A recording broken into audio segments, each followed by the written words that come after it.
Hey guys, this is Pharaoh 2091, and welcome back to Let's Play 999. Last when we left off, we escaped through the kitchen and everything, and we met up the group here in this hospital room, and you already know the story where we had to search for components, and during the search, Snake went missing. We were looking for Snake, we can't find him, so now we have to leave. So we've already been through door 3. We already know what's in door 3. We don't want to see that again. So we'll decide between 7 and 8, and I think this time around, I think we'll go through door 8. Why the hell not? I think I'm going to go with door 8. Okay, 8 it is. Yeah. All right then. That means June's gonna go through 7. What? Why? What? Santa grimaced and muttered angrily to himself, but finally began to explain. The 6 of us are going to keep going without leaving anyone behind. There's only 3 ways we can do it. Plan A, I think we already seen this, but pretty much, June can't come with us no matter which way we look at it. It's just simply how it is. And, yep, see all those plans. She can't come with. And that's it. Those are our only options. In other words, 3 and 4 and 7 and 8 can never go through the same doors. You get it now? As Santa finished, June looked over at Junpei, tears welling up the corners of her eyes. Oh no! You're saying we aren't going to see each other again for a long time?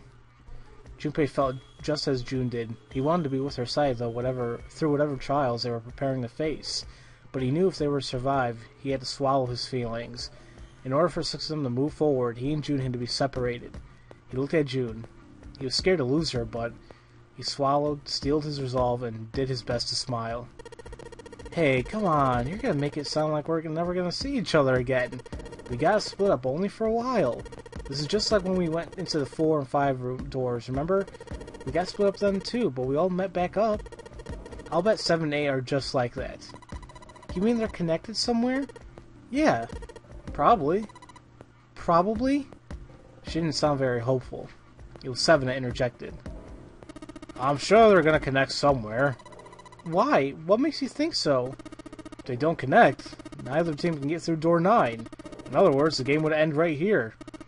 Zero's been on top of his shit so far. I don't think he'd blow it now. I'm damn sure that son of a bitch wants to have his fun as long as possible. He's not going to end this game until we get through the 9th door. June said nothing. The tears were gone, but her eyes were still sad as they looked at Junpei. He met them, and with that reassurance he could imagine, laid his hand gently on her shoulder. Everything is going to be just fine. We're going to see each other again, trust me. I promise. June bit her lip and gave him an almost imperceptible nod. Well, you know what I meant. Yeah. Promise? Her voice was barely above a whisper. Santa's voice shattered a moment. You guys are done, right? He stretched and continued. Anyway, that's pretty much it. Clover and I will we'll both go into separate groups. I figure I'll take 7 and Clover can take 8. Any problems with that, Clover? Clover looked away and was silent for a moment. Whatever. It was more of a dismissal than an agreement, but Santa didn't seem to care. Alright, we're ready to go then. Let's move.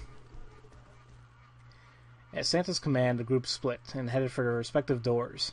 Santa, 7, and June walked toward door 7, while Clover, Lotus, and Junpei headed for door 8. For a long moment, they stood in front of the door. Then Lotus laid her hand against her chest and turned to Junpei and Clover. Are you ready? Yeah. Yes. Then shall we go? I guess we shall. I feel so bad for Clover because we already know what the hell happened to Snake, although I don't think anyone's going to be able to figure that out because I don't think anyone's going to go for door 3 now. The door had opened. A narrow hallway stretched out before them.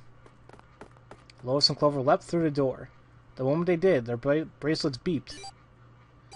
The detonators in their bracelets had been activated. Junpei stepped forward to follow them.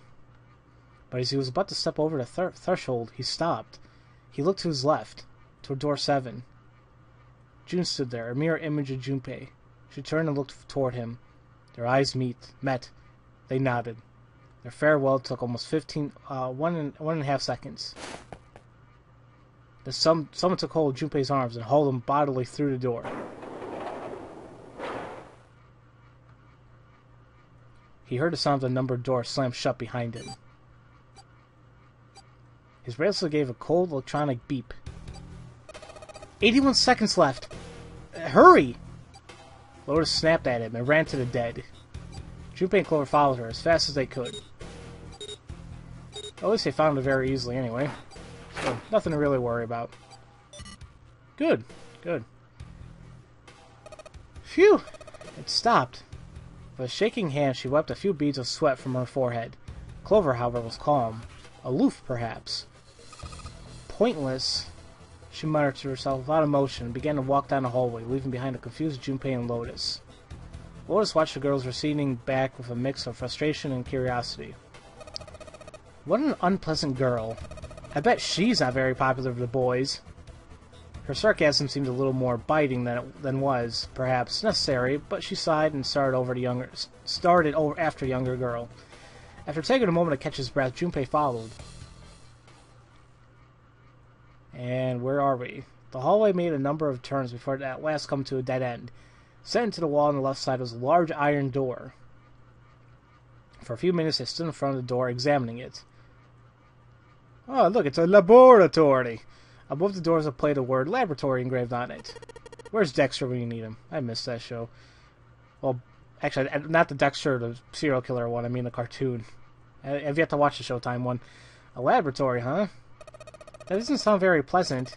I don't like the look of this place. Me either, but there aren't any other doors here. It's not like we have a lot of choices. Junpei... Huh? Please, you first. Junpei suspected her politeness was motivated by something other than respect. Well, I guess we don't have a choice here. Junpei muttered to himself and pushed open the iron door. Please don't be anything bad. Please don't be anything bad. Please don't be anything bad. His first steps inside were tentative and careful, but as he examined the room, it became clear that there was no imminent danger. Oh, thank God. Lotus followed him in, and Clover brought up the rear. Yep, I guess it looks like a laboratory. The room they found themselves in was divided into two separate areas by a curved wall. A thick glass window built into the wall made it possible to see into the other side of the division. Junpei walked to the window and looked through. What the hell? He wasn't sure what else to say. In the center of the room, shaped like a quarter circle, a mannequin lay on that looked like a medical exam table. That looks so creepy. Junpei jumped a little. He hadn't noticed Lotus come up next to him. You don't think that thing is gonna suddenly, like, sit up or something, do you? Well, I don't know. I mean, look at all those cables sticking out of it. If you press the wrong button, I don't know. Stop it! Just thinking about it is terrifying. She was gripping her arms, the knuckles of her hands white. It was then that Junpei noticed Clover. She was still standing near the entrance of the room. Her face had an appearance of calm, but it was drawn and somehow sad. There was something almost pitiful about her. Junpei walked over to her and, as kindly as he could, spoke. Are you okay? Clover looked away. What are you talking about? What? I'm just worried about you. You've been real quiet.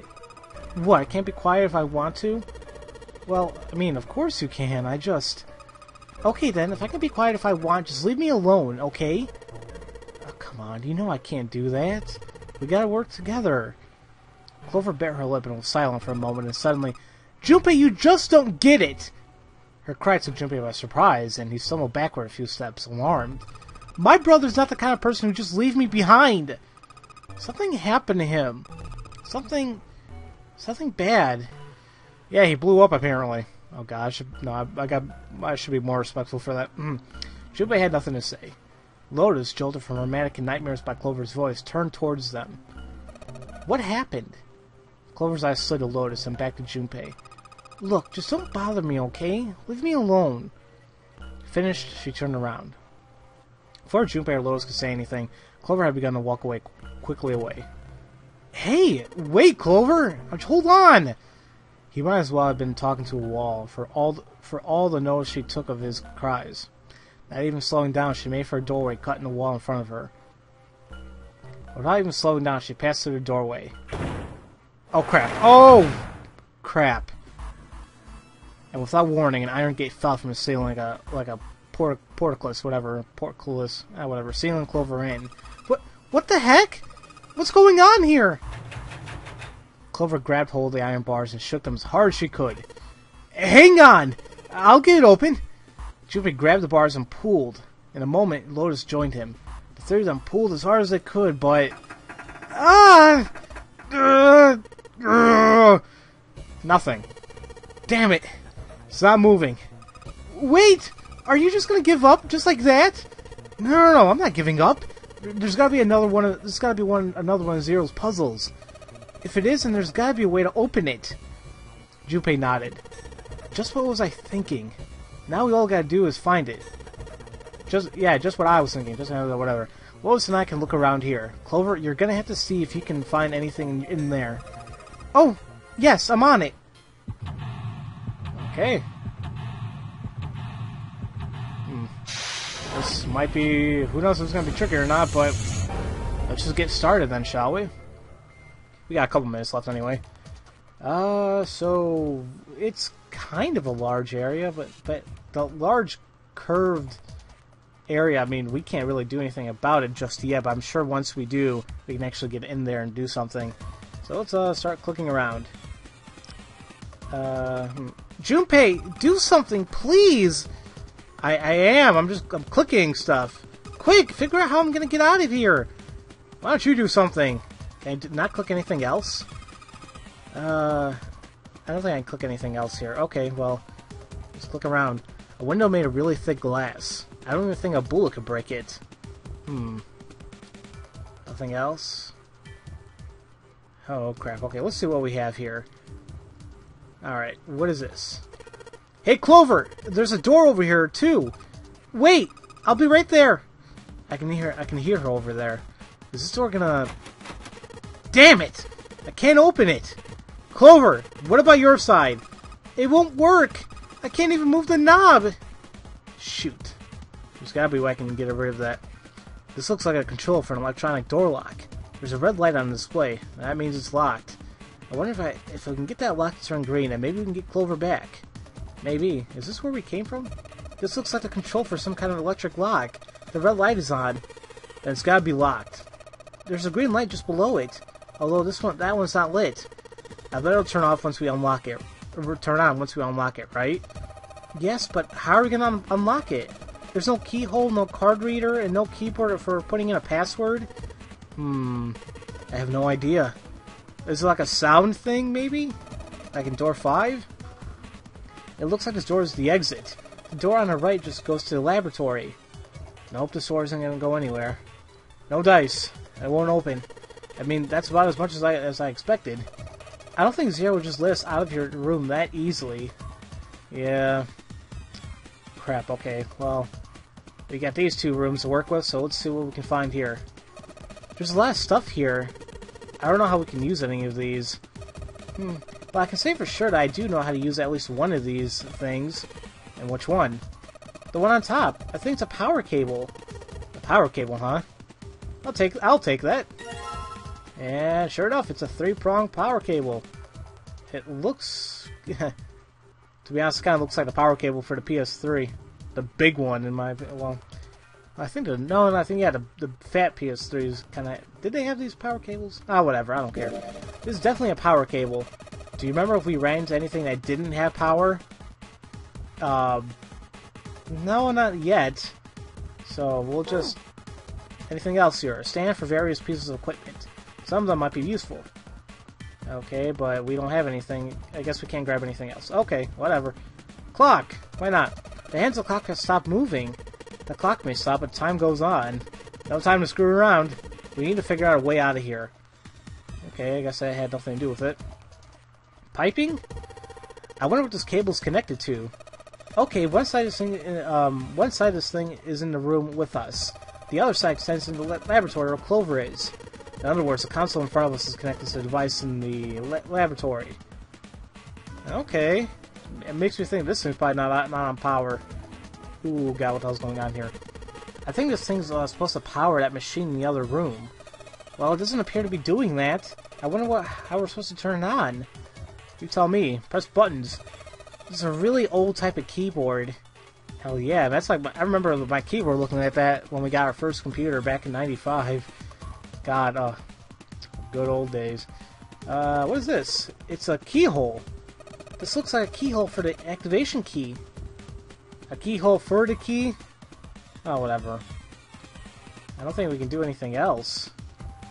Power distribution board and the control panel. They're not working at the moment. Crap. Can we go here? Oh no, it just brings it back there. What about this? There are two levers here. Do you think they activate something? Well, why don't we move one? All right, I'll give it a try. Nope. Doesn't look like anything's happening. Shoot. There are thick cables covering the walls and ceiling. Nothing else. The only thing about the room that's changed is that the lever is down now. Not very impressive. Crap, that means we only got this little area to look at. Computer! This monitor doesn't have a power cable, so one end of this cable needs to be connected to a monitor, and the other end needs to be plugged in under the desk. Alright, let's just slip you in. Huh? Well, shoot, I can't use this. What's wrong? This cable has 3 prongs, but the socket only has 2 holes. It's not going to fit, is what I'm saying. In other words, we're going to need a plug to change the power cable to one with 2 prongs. That's right. So we need a damn adapter, apparently. The mouse. The keyboard. The monitor! Oh, damn it. We've got the power cable, but without a two-prong plug, it can't be connected. If I was desperate enough, I probably would have just ripped off one of the prongs, but that probably wouldn't be good, now would it? Shoot. Well, you know what? I'm going to save this little area, right, with the lights for the next episode, because this is the only thing we have left to investigate here. And, well, I don't want the video go on for too long. So, yeah, next time we'll just continue on searching around this room and see what the hell we can do to get out. So, as usual, thank you all for watching, and I'll see you guys next time for Let's Play 999. I'll see you guys later.